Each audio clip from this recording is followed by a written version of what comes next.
Bonjour, c'est Pauline. Aujourd'hui, je vais vous donner quelques astuces pour courir.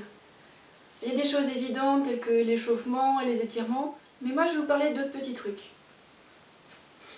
Alors quand vous courez, comment vous placez vos mains? Alors la meilleure position, quand vous courez on va dire une course d'endurance, une course normale, à ce niveau-là.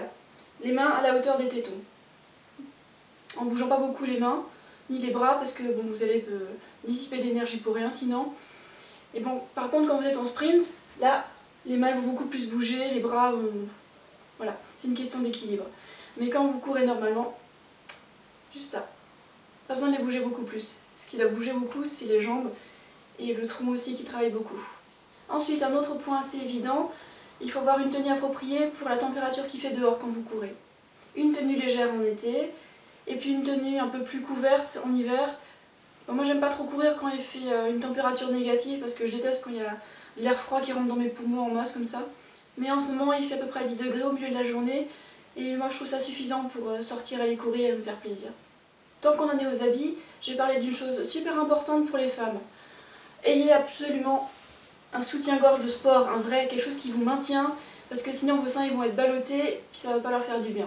Pour que votre entraînement soit bien efficace et pour que votre temps soit bien utilisé, l'exercice doit être intensif, il faut se donner à fond. Parce que qui peut le plus, peut le moins.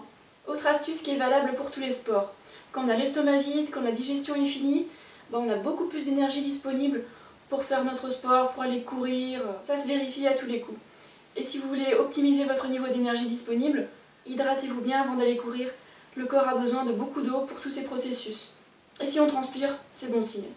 Pour moi, courir, ça ne sert pas simplement à maigrir, ça sert à devenir et à rester athlétique.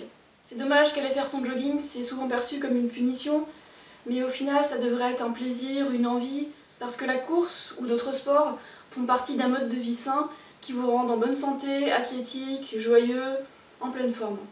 Et là, je vais enfin vous parler d'alimentation. Quels sont les aliments qui permettent d'avoir une belle silhouette, une silhouette athlétique, qui permettent de courir longtemps, de courir vite, d'être à l'aise et joyeux dans la course, tant qu'on y est, c'est les fruits et les légumes. Des fruits en abondance et des légumes tous les jours de préférence. Des fruits et des légumes frais, pas la peine d'aller chercher plus loin. J'ai fait des vidéos sur les besoins en protéines. Alors pour la voir, vous tapez Pauline Douce Frugalité protéines. Le taux idéal de glucides dans l'alimentation, c'est au moins 80%. Alors ça, c'est valable pour les sportifs, pour monsieur tout le monde, madame tout le monde.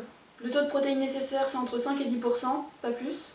Et le taux de lipides, pareil, entre 5 et 10%, pas plus. Sauf pour les enfants, les femmes enceintes, les femmes allaitantes, mais là on sort du cadre de cette vidéo. Pour les sportifs, il faut des sucres simples, faciles et rapides à digérer et à assimiler, et donc rapidement disponibles. Petite astuce, quand on emmène ses clés pour courir, je les accroche avec un élastique, comme ça elles font pas gling gling, et ça me dérange pas.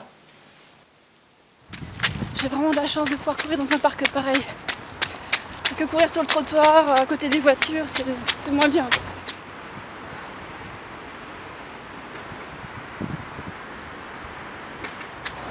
Autre chose, alors bien évidemment, gardez le dos droit et n'essayez pas d'imposer à votre corps une respiration que vous croyez correcte.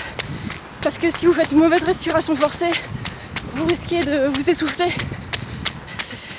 Voilà les chaussures avec lesquelles je cours. Elles sont fines, bien serrées. Ça, c'est ce que je mets en hiver avec une paire de chaussettes par-dessus.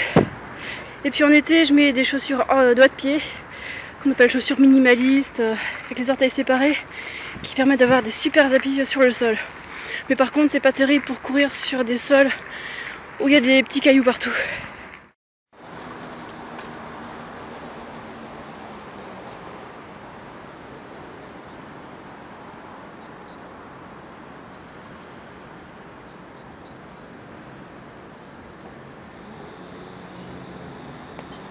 Quand j'étais ado à l'école, j'étais l'une des plus rapides, même plus rapide que les garçons.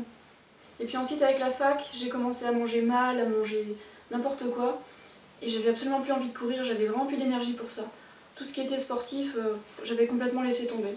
Et un jour j'ai découvert une sorte de végétalisme un peu particulier, le frugivorisme, qui est composé de fruits et de légumes frais, surtout des fruits. Dans un premier temps, j'ai maigri, j'ai perdu 5 kilos. Et puis j'avais l'énergie à revendre, j'ai commencé à faire des exercices d'intérieur.